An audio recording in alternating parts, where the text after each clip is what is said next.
GJ દેશી news ફક્ત એક ન્યૂઝ ચેનલ નથી, આ છે દરેક આદિવાસી સમાજનો સ્વતંત્ર અવાજ, જ્યાં સત્ય દબાતું નથી, જ્યાં જનતાના પ્રશ્નો સીધા સત્તા સુધી પહોંચે છે।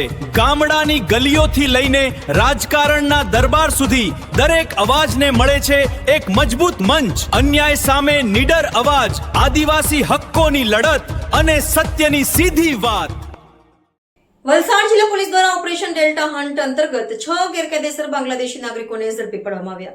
ગુજરાત રાજ્યની આંતરિક સુરક્ષાને વધુ મજબૂત કરવાના હેતુથી માનનીય ગૃહ રાજ્યમંત્રી શ્રી હર્ષ સંઘવી સાહેબના સીધા માર્ગદર્શન હેઠળ સમગ્ર રાજ્યમાં ગત તારીખ 3/6/2026ની મધ્યરાત્રિએ ઓપરેશન ડેલ્ટા હન્ટ શરૂ કરવામાં આવ્યું હતું। આ ઓપરેશનનો મુખ્ય ઉદ્દેશ્ય રાજ્યમાં ગેરકાયદેસર રીતે વસવાટ કરતા અને દેશની આંતરિક સુરક્ષા માટે જોખમરૂપ બાંગ્લાદેશી નાગરિકોને શોધી અસરકારક રીતે કાયદેસર કાર્યવાહી કરવાનો હતો।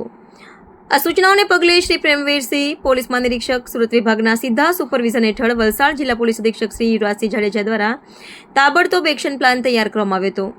વલસાડ પોલીસની ટેકનિકલ એનાલિસિસ ટીમ દ્વારા મળેલા ડેટાનું સમય મર્યાદામાં યોગ્ય વિશ્લેષણ કરવામાં આવ્યું હતું।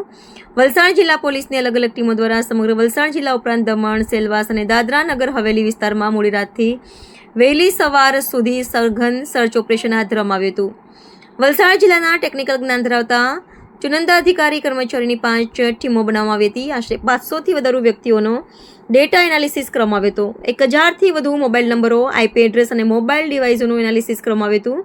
આ મેગા ઓપરેશનમાં વલસાડ જિલ્લાના તમામ પોલીસ સ્ટેશનની કુલ 14 ટીમો તથા જિલ્લાના ચુનિંદા અધિકારીઓ અને કર્મચારીઓની અન્ય 8 ટીમો મળીને કુલ 22 સ્પેશિયલ ટીમો બનાવવામાં આવી હતી। આ ટીમો દ્વારા જિલ્લાના વિવિધ શંકાસ્પદ વિસ્તારોમાં 1000થી વધુ લોકોનું ફિઝિકલ ચેકિંગ કરવામાં આવ્યું હતું।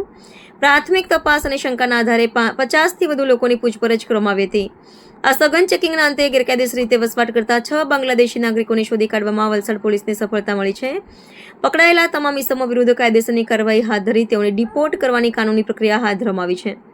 ગુજરાત રાજ્યની આંતરિક સુરક્ષા અને શાંતિ જોખમાવાનો પ્રયાસ કરતા ગેરકાયદેસર તત્વો સામે વલસાડ પોલીસની આ ઝુંબેશ આગામી દિવસોમાં પણ અવિરતપણે ચાલુ રહેશે।